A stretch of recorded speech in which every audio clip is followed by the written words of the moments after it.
నమస్తే ఓరుగల్లు 9 న్యూస్ కి స్వాగతం। దేశ తొలి కేంద్ర హోంమంత్రి సర్దార్ వల్లభాయ్ పటేల్ మాటలు విని ఉంటే భారత్లో ఉగ్రదాడులు పరపరంగా ఉండేది కాదని ప్రధానమంత్రి నరేంద్ర మోడీ పేర్కొన్నారు। 2 రోజుల పర్యటనలో భాగంగా గుజరాత్కు వెళ్లిన ఆయన మంగళవారం పలు అభివృద్ధి ప్రాజెక్టులను ప్రారంభించారు। అనంతరం నిర్వహించిన సభలో ఆపరేషన్ సింధూర్ గురించి మాట్లాడారు। సమాంతర ఉగ్రవాదాన్ని పోషిస్తున్న పాకిస్తాన్ ఉగ్రదాడులతో భారత్లో అలజడి సృష్టించాలని చూస్తే మౌనంగా ఉండబోమని హెచ్చరించారు। ఉగ్రవాదాన్ని పాక్ ఒక యుద్ధం వ్యూహంగా అనుసరిస్తుందని దీన్ని భారత్ సమర్థవంతంగా ఎదుర్కొంటుందన్నారు। పాక్లో ఉగ్రవాదుల అంత్యక్రియలకు ప్రభుత్వ అధికారులు హాజరయ్యే ప్రభుత్వ లాంఛనాలతో జరిపించారని అన్నారు। ఆ దేశ ఆర్మీ కూడా వారికి సెల్యూట్ చేస్తుందని విమర్శించారు।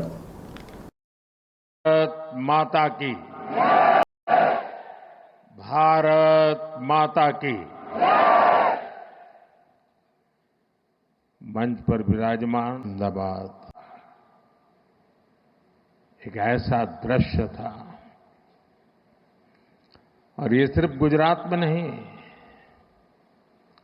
हिंदुस्तान के कोने कोने में है।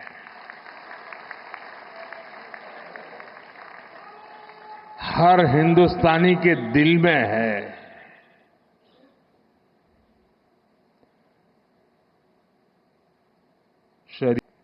जब मां भारती के टुकड़े हुए, इन मुजाहिदों को मौत के घाट उतार दिया गया होता,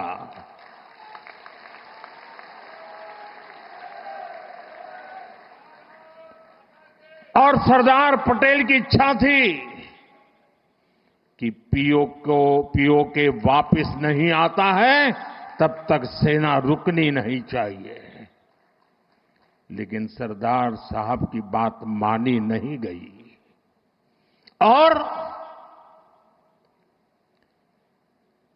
ये मुजाहिदीन जो लहू चख गए थे, वो सिलसिला 75 साल से चला है, इस बन के जा रहा है। जहां मौका मिला, हमारा चरित्र है, सदियों से हमने इसे जिया है, हम पूरे विश्व को एक परिवार मानते हैं। हम अपने पड़ोसियों का भी सुख चाहते हैं, वे भी सुख चैन से जिए थे। उनका कत्ल हुआ, प्रगति के राह पर चले थे कि जो जम्मू कश्मीर की 8 नदियों पर डैम बने हैं, उन डैम का सफाई का काम नहीं किया जाएगा, डिसिल्टिंग नहीं किया जाएगा।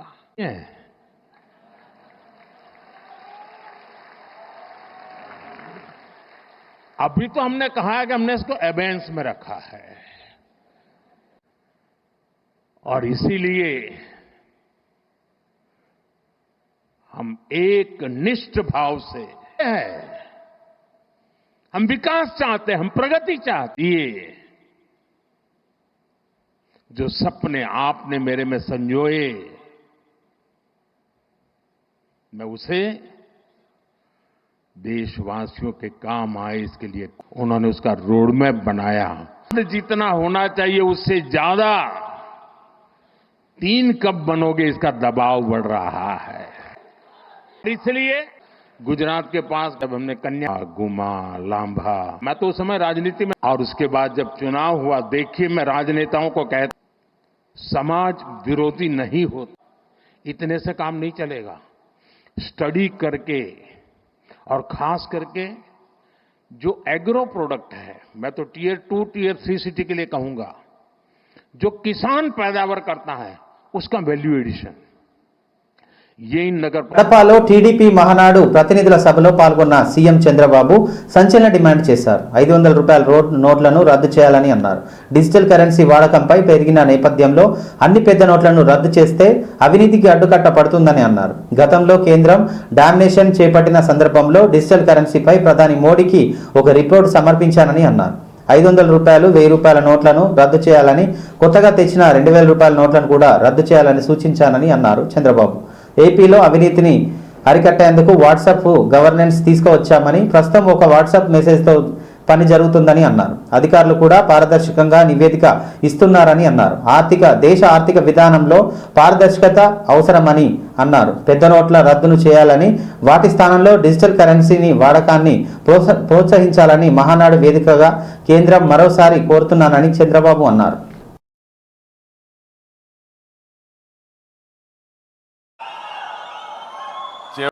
చివరి అంశానికి వచ్చాం. ఏదైతే 6 శాసనాలు ఈరోజు జనరల్ సెక్రటరీ ప్రతిపాదించినటువంటి 6 శాసనాలు ఆంధ్రప్రదేశ్ రాష్ట్ర చరిత్రను మార్చబోతున్నాయి. అదే మరిగా 2025 కడపలో జరిగిన ఈ యొక్క మహానాడు ఒక చరిత్ర సృష్టిస్తుంది. ఇప్పటికి 5 అయినాయి, రేపు ఒకటి ఉంటుంది కాబట్టి రేపే నేను రిప్లై ఇస్తాను. ఏ విధంగా భవిష్యత్తుకు నాంది పలుకుతుందో ఒకసారి చెప్తాను, రేపు చెప్తాను. ఇప్పుడు నేను మీ దగ్గరకు వచ్చింది, నేను ఎప్పుడు కూడా మనందరిలో కూడా ట్రాన్స్పరెన్సీ ఉండాలి, అందరికి అన్ని విషయాలు తెలియాలనే ఉద్దేశంతోనే కోటి టీజీ భరత్ గారు 1 కోటి, వేగేశ నరేంద్ర వర్మ, జి కోటేశ్వర్, వీళ్ళు కాకుండా ఈరోజు చూస్తే చేసే అవకాశం కూడా మీకుంది. పార్టీలో ఎప్పటికప్పుడు ఇలాంటి డొనేషన్స్ కానీ నేను ఈ రోజే కాదు అనేక సార్లు పార్టీ కార్యకర్తల దగ్గర నుంచి ప్రత్యేకమైన ఫ్లైట్లు పెట్టి నేరుగా కార్లు కూడా ఏర్పాటు చేసి పెట్టుకోవాల్సిన అవసరం ఉంది. కర్నూలులో ఇదే మాదిరిగా కృష్ణా వరదలు వచ్చినప్పుడు ఆ రోజు ప్రభుత్వం ఫెయిల్ అయితే ఒకే రోజు 10 కోట్ల రూపాయలు ప్రతి ఒక్క నాయకుడికి భాగస్వామ్యం చేయాలనేది నా ఆలోచన అని చెప్పి కూడా నేను మీకు తెలియజేస్తున్నా. అని చెప్పి నేను మీకు తెలియజేస్తున్నా. 3% వచ్చింది. ఈరోజు పోటీ ప్రపంచంలో ఉన్నాం. పోటీ ప్రపంచంలో మనం గుర్తుపెట్టుకోవాల్సింది ఎక్కడికక్కడ మనం కూడా పోటీ పడాలి. నేను ఈరోజు మాట్లాడానంటే ఉదయం 3-4 గంటలు నేను రాత్రంతా ప్రిపేర్ అయ్యి వచ్చాను. ఉదయం మాట్లాడాను, పాలసీలు నేనే చేశాను, సబ్జెక్ట్ నేనే తయారు చేశాను. కానీ నేను మాట్లాడాలనుకున్నప్పుడు 9% వరకు కూర్చునే ఓపిక ఉండాలి. నేను నిరంతరం మీకు పార్టీకి ఎప్పటికప్పుడు డైలాగ్ ఉండాల్సిన అవసరం ఉంది, చర్చలు జరగాల్సిన అవసరం ఉందని చెప్పి కూడా నేను మీకు తెలియజేస్తున్నా. దీనికంటే ఈరోజు నేను ఎక్కువగా మాట్లాడను, ముందే చెప్పాను నేను తగ్గిస్తానని. కాబట్టి మనం 6 గంటలకి అనుకున్నాం. కరెక్ట్ గా ప్లాన్ చేయడం మీకు అర్థం కావాలి. మీ ఆలోచన వరకు కూర్చునే ఓపిక ఉండాలి. అదే సమయంలో 9% వచ్చింది. ఈరోజు మీ ఉత్సాహం చూశాను. నా జీవితంలో ఎప్పుడూ చూడని ఉత్సాహం ఈరోజు కడప మహానాడులో చూశాను. బ్రహ్మాండంగా స్ఫూర్తినిచ్చారు. ఎనర్జీ అయితే చాలా ఎక్కువగా ఉంది. కానీ ఒక్క విషయం మీరు గుర్తుపెట్టుకోవాలి, తెల్లవారితో వచ్చిన వాళ్ళు ఇదే పనిగా వచ్చాం, రాష్ట్రం నలుమూలల నుంచి వచ్చాం, సాయంత్రం వరకు కూడా అందరి 1,16,000 జి కోటేశ్వరరావు 1 crore వంశీ చేస్తుంది. తెలుగు వాళ్ళందరూ అక్కడికి వెళ్ళారు. మనం అపోజిషన్ లో ఉన్నాం. ఆ రోజు నేను పోతే వాళ్ళ కష్టాలు చూశాను. ప్రభుత్వం ఫెయిల్ అయింది. కానీ నేను ఒక డెహ్రాడూన్ నుంచి పార్టీ అకౌంట్లో డబ్బులు లేవు, ఏం చేద్దామన్నారు. నేను ఒకటే చెప్పా, డబ్బులు ఇచ్చే మనస్తత్వం ఉండే నా కార్యకర్తలు ఉన్నారు, మీరు అనౌన్స్ చేయండి డబ్బులు వస్తాయని చెప్పా. ఆటోమేటిక్గా డబ్బులు వచ్చాయి. మంచి మనసు ఉంటే డబ్బులు కాదు ముఖ్యం. ఆ విషయం మనం అందరం గుర్తుపెట్టుకోవాల్సిన అవసరం ఉంది. కర్నూలులో ఇదే మాదిరిగా ఈరోజు మనం మొత్తం కూడా స్పీచెస్ అన్ని కూడా మీరు విన్నారు. మండల పార్టీ అధ్యక్షులు ఎవరైతే సమర్థవంతంగా మిమ్మల్ని అందరినీ ఐవీఆర్ఎస్ అడిగాం. ఈ రెండు విషయాల్లో చూస్తే కార్యకర్తే అధినేత అనే తీర్మానం వాట్సాప్లో వస్తే కొల్లు రవీంద్రకి బాగుందని 93.1. తెలంగాణ రాష్ట్ర అవతరణ దినోత్సవ వేడుకలను జిల్లాలో విజయవంతంగా నిర్వహిస్తామని జిల్లా ఇన్ఛార్జ్ అడిషనల్ కలెక్టర్ వి గణేష్ అన్నారు. మంగళవారం హన్మకొండ జిల్లా కలెక్టరేట్లోని కాన్ఫరెన్స్ హాల్లో జిల్లా కలెక్టర్ ఆదేశాల మేరకు రాష్ట్ర అవతరణ దినోత్సవ వేడుకల నిర్వహణపై వివిధ శాఖల అధికారులతో సమన్వయ సమావేశాన్ని నిర్వహించారు. ఈ సందర్భంగా ఇన్ఛార్జ్ అడిషనల్ కలెక్టర్ వి గణేష్ మాట్లాడుతూ జూన్ 2వ తేదీన నిర్వహించే రాష్ట్ర ఆవిర్భావ దినోత్సవ వేడుకలను అధికారులు సమన్వయంతో నిర్వహించాలన్నారు. వేడుకల ఏర్పాట్లపై సమన్వయంతో పూర్తి చేయాలని అన్నారు. ఈ సమావేశంలో ఇన్ఛార్జ్ అడిషనల్ కలెక్టర్ మేన శ్రీను, జెడ్పీ సిఇఓ విద్యలత, ముఖ్య ప్రణాళిక అధికారులు సత్యనారాయణ రెడ్డి, హన్మకొండ పరకాల ఆర్డీఓలు తదితరులు పాల్గొన్నారు.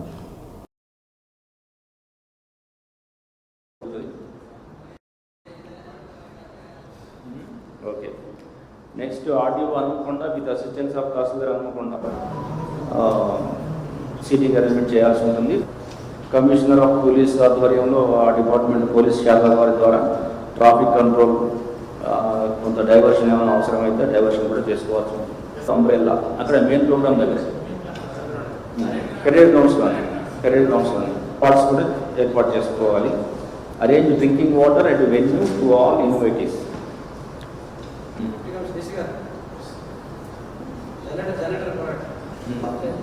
అదేవిధంగా మార్టిర్స్ మెమోరియల్ దగ్గర అక్కడ ఓన్లీ కవరేజే ఉంటుంది సార్, మీకు సిస్టమే ఉంటుంది. ఎక్కువగా డిమాండ్ బాగా వస్తుంది. ఎంప్లాయీస్ అందరూ కూడా మళ్ళీ రిపీటెడ్గా ప్రపోజ్ చేసే పరిస్థితి కూడా ఉంది. కాబట్టి అలాంటి వాళ్ళని ఫిల్టర్ చేసి లాస్ట్ 3 yearsలో కూడా తీసుకొని వాళ్ళు కొంచెం మంచి సర్వీసు మోటో ఉన్న ఎంప్లాయీస్నే మనం ప్రపోజ్ చేసుకున్నట్టయితే వారికి ప్రశంసా పత్రాలు కూడా ఇవ్వడం జరుగుతుంది. పెట్టుకున్నాం, మీకు ఐడియా ఉంటుంది. ఒకవేళ కలెక్టర్ మేడము స్టాల్స్ పెట్టాలని ఇన్స్ట్రక్షన్స్ ఇచ్చినట్టయితే మేడము ప్రపోజ్ చేసిన డిపార్ట్మెంట్స్ ఏమన్నా డిపార్ట్మెంట్స్ని మనం స్టాల్స్ సైజు అవి ఎట్లాగో మన ఆర్డీఓ గారు పోలీస్ సైడ్ని కూడా కోఆర్డినేట్ చేసుకోండి.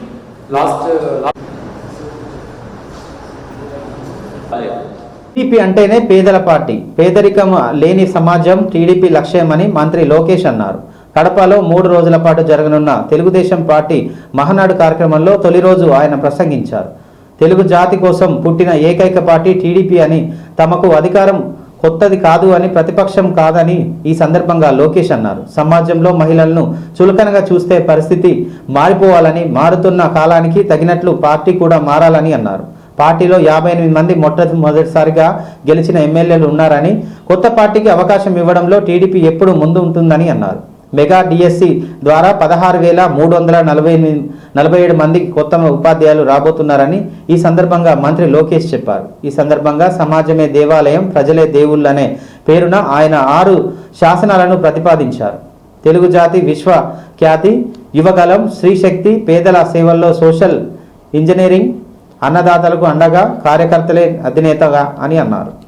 తల్లిదండ్రులు లేరు, ఫ్యాక్షన్ దాడిలో చంపేశారు, వాళ్ళ కళ్ళల ముందర చంపేశారు. వాళ్ళకు ఒక తండ్రిగా నేను నిలబడాలి, అది నా బాధ్యత అని చెప్పిన వ్యక్తి చంద్రబాబు నాయుడు గారు. యువగలం పాదయాత్రలను కలిసా, వాళ్ళ కష్టాలు నేరుగా నేను చూసా. చంద్రబాబు నాయుడు గారు చేసిన సేవ ఆ పిల్లలు ఈ రోజు కూడా మర్చిపోవట్లేదు. కార్యకర్తల కష్టం వస్తే మొదటిగా స్పందించిన పార్టీ తెలుగుదేశం పార్టీ. కార్యకర్తలకి అనేక సంక్షేమ కార్యక్రమాలు చేస్తున్నాం. 5 లక్షల రూపాయలు ప్రమాద బీమా, విద్య, వైద్యం, ఉపాధి కూడా కల్పిస్తున్నాం. జాతీయ అధ్యక్షుల పిలుపు మేరకు అలాంటి కార్యకర్తలు ఆదుకునేదానికి, వాళ్ళ సొంత కాలుపై నిలబడడానికి, వాళ్ళకి ఆర్థిక స్వాతంత్రం వచ్చేదానికి ఒక ప్రణాళిక కూడా మేము రూపొందిస్తున్నాం. ఈ 6 శాసనాలు మనకు కీలకమైంది. వేదికమైన పెద్దల దగ్గర నుంచి నా ముందలున్న తెలుగుదేశం పార్టీ కుటుంబ సభ్యులందరినీ ఒక విషయం తెలపాలనుకుంటున్నా. కష్టకాలాలు వస్తాయి, మన రోజు కొన్ని నిర్ణయాలు తీసుకోవాల్సి వస్తుంది. ఒక మంత్రిగా, జాతీయ ప్రధాన కార్యదర్శిగా నేను కూడా కొన్ని నిర్ణయాలు తీసుకోవాల్సిన అవసరం ఉంటుంది. అప్పుడు ఈ 6 శాసనాలు మనందరం చదువుకుని ఆ 6 శాసనాలు చెప్పిన మార్గమే మనందరం ఎంచుకోవాలని ఈ సభాముఖంగా కార్యకర్తలకి వేదికమైన ఉన్న నాయకులందరికీ నేను పిలిపిస్తూ నా తెలుగు కుటుంబం ఈ 6 శాసనాలు నేను ప్రతిపాదిస్తున్నాను. ఈ ప్రతిపాదన మీరందరూ బలపరచాలని ఈ సభాముఖంగా కోరుకుంటూ నాకింత అద్భుతమైన అవకాశం. పేదల సేవల్లో సోషల్ రీఇంజనీరింగ్, పేదరికం లేని సమాజం తెలుగుదేశం పార్టీ లక్ష్యం. 2 రూపాయలకే కిలో బియ్యం, జంతా వస్త్రాలు, పక్కా ఇల్లు, పెన్షన్ ఇచ్చింది అన్న ఎన్టీఆర్. చాలని పెన్షన్ 5 రెట్లు పెంచారు. 200 రూపాయల నుంచి 1000 రూపాయలు చేశాం. ఒకే సంతకంలో 1000 రూపాయల పెన్షన్ ని 2000 చేశాం. భారతదేశంలో ఏ రాష్ట్రంలో ఇవ్వని విధంగా 4000 రూపాయల పెన్షన్ మన చంద్రన్న అందిస్తున్నారు. ఇంతేకాదు డ్వాక్రా, దీపం, అన్న క్యాంటీన్ ఇచ్చింది మన చంద్రన్న. భారతదేశంలో ఏ నాయకుడు సాహసం చేయలా, కానీ మన నాయకుడు చంద్రన్న సాహసం చేసి ఎన్ని ఆర్థిక ఇబ్బందులున్నా ఇచ్చిన బాబు సూపర్ 6 హామీ నిలబెట్టుకునేందుకు ముందలికి అడుగులేస్తున్నారు. మన ప్రభుత్వ అధికారులకు వచ్చిన వెంటనే పెన్షన్ పెంచాం, మూసేసిన అన్న క్యాంటీన్ తిరిగి ప్రారంభించాం, మెగా డిఎస్సి ఏర్పాటు చేశాం. వచ్చే నెలలో తల్లికి వందనం ఇస్తున్నాం. ఆగస్టు మాసంలో ఉచిత బస్ ప్రయాణం కూడా మన ప్రభుత్వం అందజేయబోతుంది. ఇప్పుడు ఏకంగా P4 కాన్సెప్ట్ తో పేదరికం నుంచి కుటుంబాలు బయటికి తీసుకొచ్చేందుకు చేయూత అందిస్తున్నారు మన చంద్రన్న. తెలుగుదేశం పార్టీ ఆవిర్భావం తర్వాత బడుగు బలహీన వర్గాలకి ఆర్థిక రాజకీయ స్వాతంత్రం వచ్చింది. పార్టీకి పునాదిగా ఉన్న మన బీసీలకి ఏకంగా స్థానిక సంస్థల ఎన్నికల్లో 33% రిజర్వేషన్ అందించింది తెలుగుదేశం పార్టీ. అందరికీ ఆమోదంతో ఏకంగా వర్గీకరణ చేసింది కూడా తెలుగుదేశం పార్టీ. అందుకే ప్రతి వర్గానికి న్యాయం చేయాలి, సోషల్ రీఇంజనీరింగ్ చేయాలనే లక్ష్యంగా మనందరం పెట్టుకోవాల్సిన అవసరం ఉంది. ప్రస్తుత పరిస్థితుల్లో అన్ని కులాలకు సామాజిక సమన్వయం కూడా. తెలుగు జాతి విశ్వఖ్యాతి నేడు తెలుగుదేశం వల్ల, తెలుగు జాతి విశ్వఖ్యాతి నేడు దేశంలోనే తెలుగుదేశం వల్ల తెలుగు వాళ్ళకు ప్రత్యేక గౌరవం, గుర్తింపు వచ్చింది. ఆనాడు అన్నగారిని బర్తరఫ్ చేస్తే ఢిల్లీలో మెడలు వంచి తిరిగి ముఖ్యమంత్రి అయ్యారు అన్నగారు. అదే తెలుగు జాతి పౌరుషం. తెలుగు వారిని ప్రపంచంలో పెట్టింది మన చంద్రన్న. కులం, మతం, ప్రాంతం అతీతంగా అన్ని రంగాల్లో ప్రపంచంలోనే నంబర్ 1 స్థానంలో తెలుగు జాతి ఉండాలి. అన్ని రంగాల్లో మన తెలుగు వారు ముందు ఉండాలి. ఇది ఎజెండాగా పెట్టుకుని మనందరం పని చేయాల్సిన అవసరం ఉంది. హన్మకొండ జిల్లా అసన్పర్తి కేంద్రంలోని సాంకేతిక శిక్షణాభివృద్ధి కేంద్రంలో TTDCలోని జిల్లా సర్వే అండ్ ల్యాండ్ రికార్డ్స్ ఆధ్వర్యంలో లైసెన్స్ సర్వేలకు నిర్వహిస్తున్న శిక్షణ కార్యక్రమాన్ని జిల్లా కలెక్టర్ పరిశీలించారు. ఈ శిక్షణ కార్యక్రమంలో సర్వే నిర్వహణకు సంబంధించిన వివిధ అంశాలపై నిర్వహిస్తున్న బోధన తరగతులను జిల్లా కలెక్టర్ పరిశీలించారు. బోధన అంశాలను కలెక్టర్ విన్నారు. శిక్షణ అభివృద్ధులతో కలెక్టర్ సంభాషించారు. శిక్షణ కార్యక్రమం గురించి శిక్షణార్థులను కలెక్టర్ అడిగి తెలుసుకున్నారు. శిక్షణకు సంబంధించిన మెటీరియల్లు కలెక్టర్ చేతుల మీదుగా అభ్యర్థులకు పంపిణీ చేశారు. ఈ సందర్భంగా జిల్లా కలెక్టర్ ప్రావీణ్య మాట్లాడుతూ లైసెన్స్ సర్వేయర్లకు 50 రోజుల పాటు నిర్వహించే శిక్షణ కాలంలో సర్వేకు సంబంధించిన అన్ని అంశాలపై పట్టు సాధించే విధంగా శిక్షణ కార్యక్రమాన్ని రూపొందించినట్లు తెలిపారు. సర్వేకు సంబంధించిన అంశాలపై శిక్షణార్థులకు 50 రోజుల పాటు శిక్షణ కార్యక్రమాన్ని నిర్వహిస్తున్నట్లు చెప్పారు.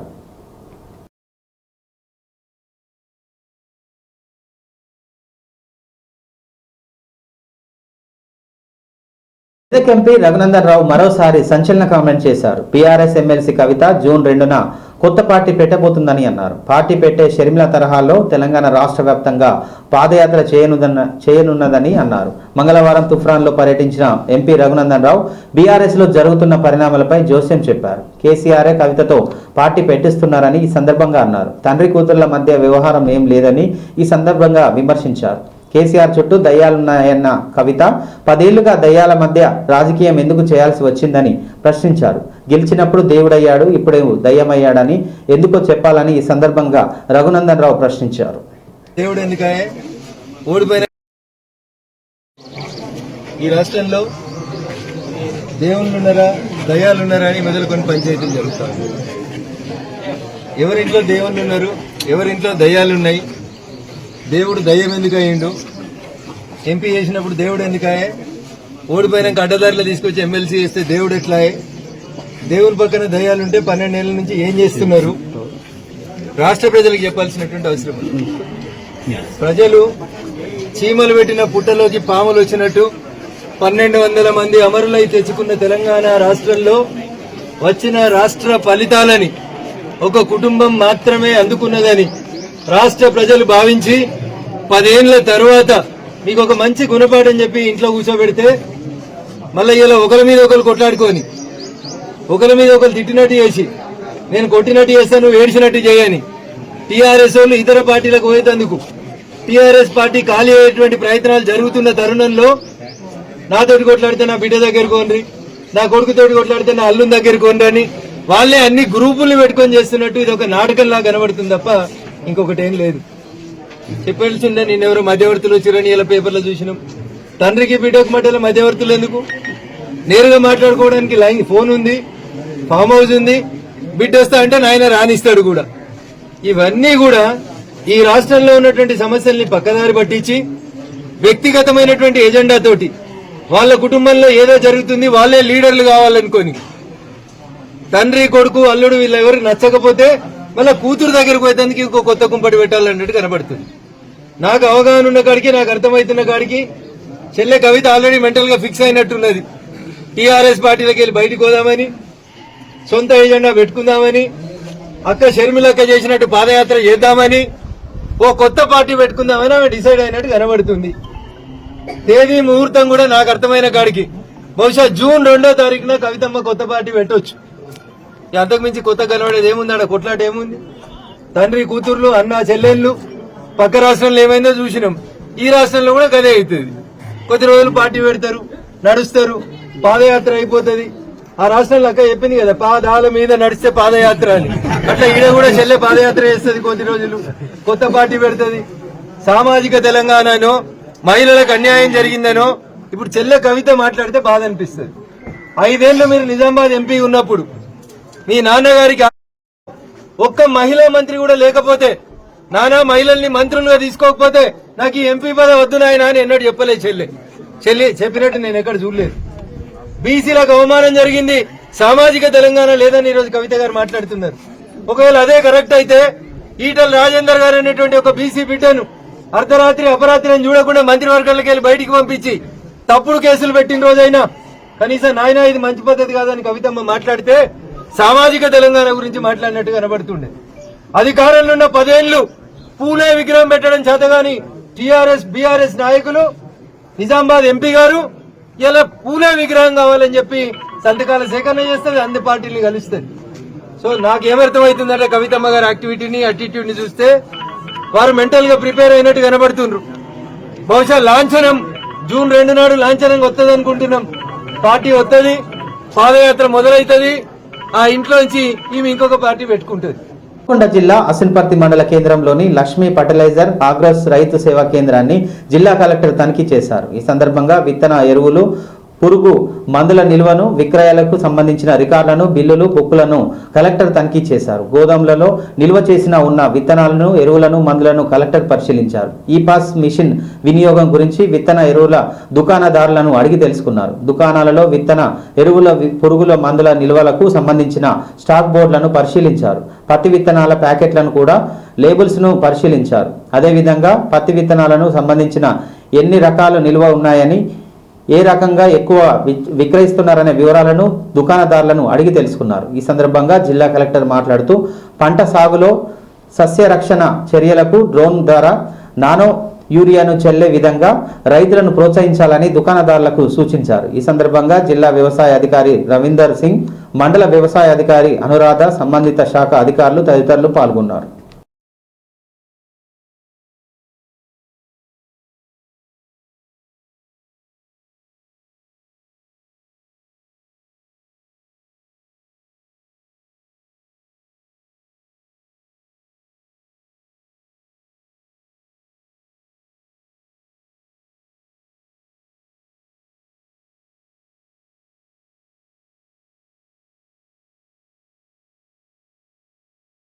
వరంగల్ జిల్లా నర్సంపేట పట్టణ కేంద్రంలోని పరమేశ్వర విత్తన విక్రయ దుకాణం, ఆగ్రోస్ రైతు సేవా కేంద్రాలను కలెక్టర్ డాక్టర్ సత్యశారద ఆకస్మిక తనిఖీలు చేసి స్టాక్ రిజిస్టర్, రసీదు పుస్తకాలు, ధరల పట్టిక, తూకం యంత్రం, విత్తన ప్యాకెట్లను పరిశీలించారు. గీసుకొండ మండల కేంద్రంలోని రాశి సీడ్స్ కంపెనీ గోడౌన్ను తనిఖీ చేసి గోడౌన్ స్టోరేజ్ పాయింట్ నుండి ఉమ్మడి వరంగల్, ఖమ్మం, కరీంనగర్ జిల్లాలకు పంపిణీ ప్రక్రియను, స్టాక్ రసీదులను, బిల్లులను కలెక్టర్ పరిశీలించారు. ఈ సందర్భంగా జిల్లా కలెక్టర్ మాట్లాడుతూ ప్రభుత్వం గుర్తించిన నాణ్యమైన విత్తనాలను మాత్రమే రైతులకు అమ్మాలని, సంబంధిత కంపెనీ పేరుతో రసీదు తప్పనిసరిగా రైతులకు అందించాలని ఆదేశించారు. కల్తీ, నాణ్యత లేని విత్తనాలు విక్రయిస్తే కఠిన చర్యలు తప్పవని అన్నారు. జిల్లా వ్యాప్తంగా నకిలీ విత్తనాలను అరికట్టేందుకు పోలీస్, వ్యవసాయ అధికారులతో టాస్క్ ఫోర్స్ టీంలను నియమించి నిత్యం విత్తనాలను దుకాణాలపై నిఘా పెట్టి తరచుగా తనిఖీలు నిర్వహిస్తున్నామని కలెక్టర్ తెలిపారు.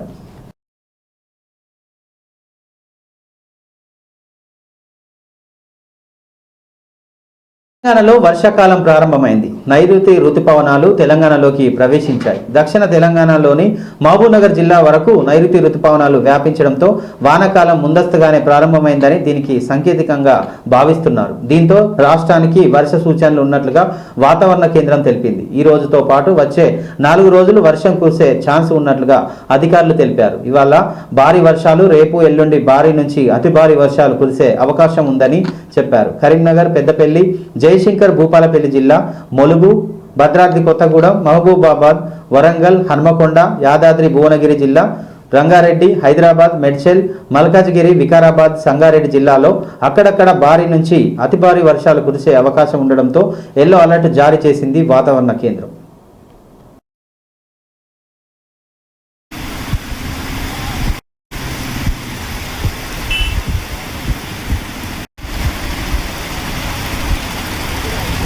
ఈ వార్తలు సమాప్తం. మరో వార్తలతో మళ్ళీ కలుద్దాం. చూస్తూనే ఉండండి ఓరుగల్లు 9 న్యూస్.